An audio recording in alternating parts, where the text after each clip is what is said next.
Side खबरों के लिए सब्सक्राइब करें फ्लेम मीडिया और उसके बाद बेल आइकन को प्रेस करें ताकि सबसे पहले आपको मिले एक्सक्लूसिव खबरें।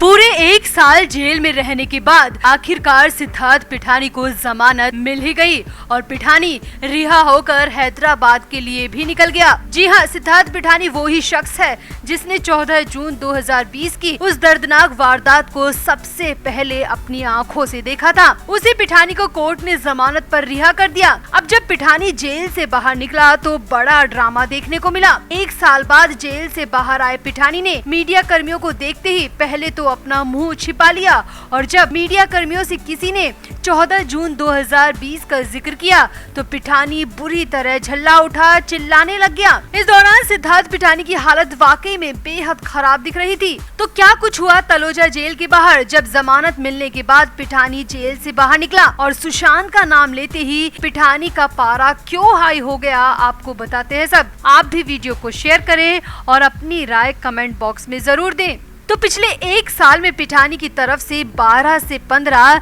जमानत की अर्जियां लगाई जा चुकी हैं, मगर हर बार सिद्धार्थ पिठानी को निराशा ही मिली। मगर अब की बार पिठानी को मुंबई की कोर्ट से जमानत मिल गई है। अब जहां पिठानी के चेहरे पर जमानत मिलने की खुशी नजर आनी चाहिए थी, वहां बिल्कुल उलट दिख रहा है। पिठानी जेल से बाहर निकलते वक्त बेहद परेशान दिख रहा था। उसके चेहरे पर जेल से बाहर आने की खुशी बिल्कुल भी नहीं थी। पिठानी के चेहरे पर खुशी से ज्यादा खौफ नजर आ रहा था। और इससे भी बड़ी बात यह है कि जो पिठानी 2 साल पहले तक सुशांत सिंह राजपूत को अपना दोस्त बताता था, वो ही पिठानी सुशांत का नाम लेते ही बुरी तरह फट पड़ा। जी हाँ, जब पिठानी को जेल से बाहर रिहा किया गया तो उस दौरान जेल के बाहर काफी संख्या में मीडिया कर्मी मौजूद थे, जिन्हें देखकर पहले तो पिठानी ने अपना चेहरा ढक लिया और जल्दी जल्दी निकलने की कोशिश की, मगर मीडिया की नजरों से बच नहीं पाया। भीड़ में मौजूद किसी मीडिया कर्मी ने पिठानी को देखकर सुशांत का सवाल पूछ लिया। अब सुशांत का नाम सुनकर तो जैसे पिठानी को करंट सा लग गया। सुशांत का नाम लेते ही सिद्धार्थ पिठानी बुरी तरह झल्ला उठा और सवाल पूछने वाले मीडिया कर्मी की तरफ काफी गुस्से से देखा। हालांकि पिठानी ने यहाँ बोला कुछ भी नहीं, मगर सुशांत के जिक्र भर से ही पिठानी गर्म हो गया और मीडिया कर्मियों की तरफ आंखें तरेने लगा। यहाँ आपको बता दें कि सिद्धार्थ पिठानी को नारकोटिक्स कंट्रोल ब्यूरो ने मई 2021 में हैदराबाद से गिरफ्तार किया था। एनसीबी लगातार पिठानी को ट्रैक कर रही थी और पिठानी को समन भी जारी कर रही थी, मगर पिठानी ने एनसीबी के एक भी समन का जवाब नहीं दिया। इसके बाद पहले तो एनसीबी को पता ही नहीं चल पाया कि पिठानी आखिर छिपा कहाँ है, मगर फिर अप्रैल 2021 के आखिर में पिठानी के किसी दोस्त ने सोशल मीडिया पर कुछ पिक्चर्स अपलोड की जिसमें पिठानी भी मौजूद था और इन्हीं पिक्चर्स के आधार पर मुंबई की एनसीबी टीम हैदराबाद पहुंची और पिठानी को उसके घर से अरेस्ट कर लिया गया और इसके बाद पिठानी को मुंबई लाया गया। मुंबई लाने के बाद पिठानी को कोर्ट के आदेश पर तलोजा जेल में शिफ्ट कर दिया गया। हालांकि पिछले साल जुलाई के महीने में शादी के नाम पर पिठानी को 15 दिन की जमानत मिली थी और कोर्ट की शर्त के मुताबिक जमानत का पीरियड खत्म होते ही पिठानी को जेल में फिर से सरेंडर करना था और पिछले साल जमानत की अवधि खत्म होने के बाद पिठानी ने तलोजा जेल में फिर से सरेंडर कर भी दिया था। अब पिछले 1 साल से पिठानी लगातार मुंबई की तलोजा जेल में ही बंद है। अब जाकर पिठानी को खुली हवा में सांस लेने का मौका मिल पाया है। यहाँ आपको बता दें पिठानी पर ड्रग्स की खरीद और फरोख्त के आरोप हैं और एनसीबी की हालिया चार्जशीट में भी रिया चक्रवर्ती, शौविक चक्रवर्ती के साथ पिठानी का नाम भी शामिल है। एनसीबी को पूरा शक है कि सुशांत को ड्रग देने के पीछे भी पिठानी का हाथ था और पिठानी ने सुशांत के लिए भी ड्रग खरीदी थी।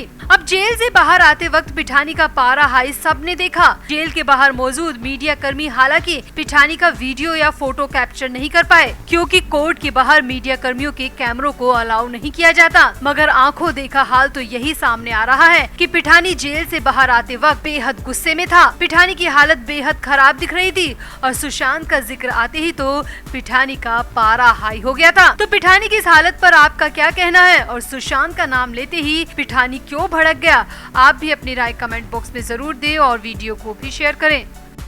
तो मशहूर कोरियोग्राफर सरोज खान ने 3 जुलाई 2020 को दुनिया को अलविदा कह दिया था। सरोज खान की अचानक हुई मौत से बॉलीवुड को काफी बड़ा झटका लगा था क्योंकि ना तो वो बीमार थी और ना ही उन्हें ऐसी कोई भी परेशानी थी जिसके चलते उन्हें यूं दुनिया से अचानक जाना पड़ा। हालांकि शुरुआती वजह कोरोना बताई गई, मगर अब सरोज खान की मौत को लेकर कुछ और ही बातें निकल कर सामने आ रही है। तो सरोज खान की बेटी सुकैना खान पहली बार मीडिया के सामने आई हैं और 2 साल बाद अपनी मां की मौत को लेकर बहुत कुछ कह दिया। सुकैना खान ने बताया कि जब 14 जून 2020 को सुशांत की न्यूज हमें मिली थी तो मां सरोज खान बेहद परेशान हो गई थी। वो रात दिन बस सुशांत की ही बातें करती थी। वो कह रही थी कि सुशांत बहुत अच्छा डांसर था, अच्छा एक्टर था। मैं उससे जितनी भी बार मिली एक अलग ही एनर्जी देखने को मिलती थी। सुकैना खान ने बताया कि सरोज खान हमेशा कहती थी सुशांत सिंह राजपूत बहुत अच्छा कर रहा है,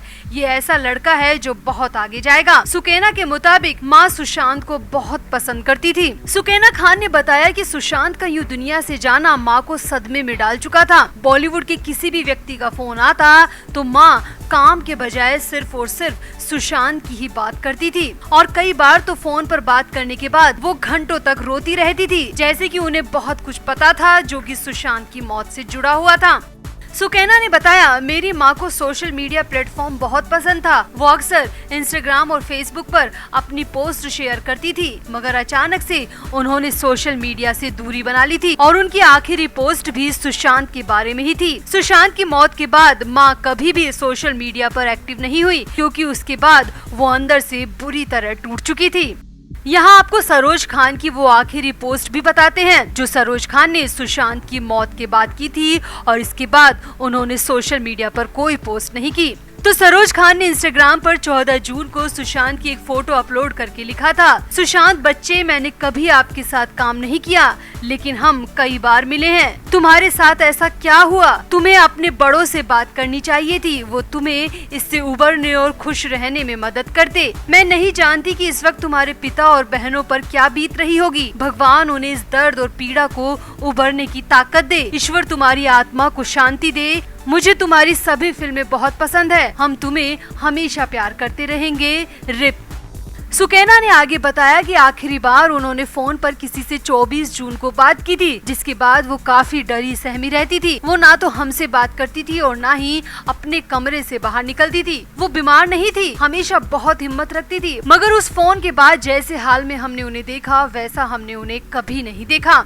सुकैना खान ने बताया, जिस तरह से पूरी दुनिया सुशांत की मौत की सच्चाई जानना चाहती है, हम भी जानना चाहते हैं कि आखिर हमारी माँ को हुआ क्या था। सुकैना के मुताबिक माँ ज्यादा परेशान रहती थी और खाना पीना भी कम कर दिया था, तो हमें उन्हें मजबूरी में अस्पताल में एडमिट करवाना पड़ा। जब उन्हें अस्पताल में एडमिट करवाया गया तो वो ठीक ठाक हालत में थी, मगर 4 दिन के अंदर उनकी मौत हो गई, जो कि हमारी समझ से परे है। 2 साल बाद भी नहीं समझ पाए कि आखिर हमारी माँ को हुआ क्या था। ये सब हमारे लिए आज भी मिस्टीरियस ही बना हुआ है। अब सुकैना की बातों से साफ है कि सुशांत और सरोज की मौत के बीच कोई तो कनेक्शन है। सिर्फ 19 दिन के अंदर दोनों का यूं अचानक चले जाना वाकई में एक बड़ी त्रासदी रहा है। वैसे भी कई मीडिया रिपोर्ट में दावा किया जाता रहा है कि सुशांत की मौत के आसपास कई लोगों की अचानक मौत हुई थी, जिसमें दिशा सालियान का नाम भी शामिल था। तो क्या कोरियोग्राफर सरोज खान की मौत का भी कोई ऐसा ही राज हो सकता है, या फिर सरोज खान की मौत एकदम सामान्य थी? आप भी अपनी राय कमेंट बॉक्स में जरूर दें और वीडियो को भी शेयर करें।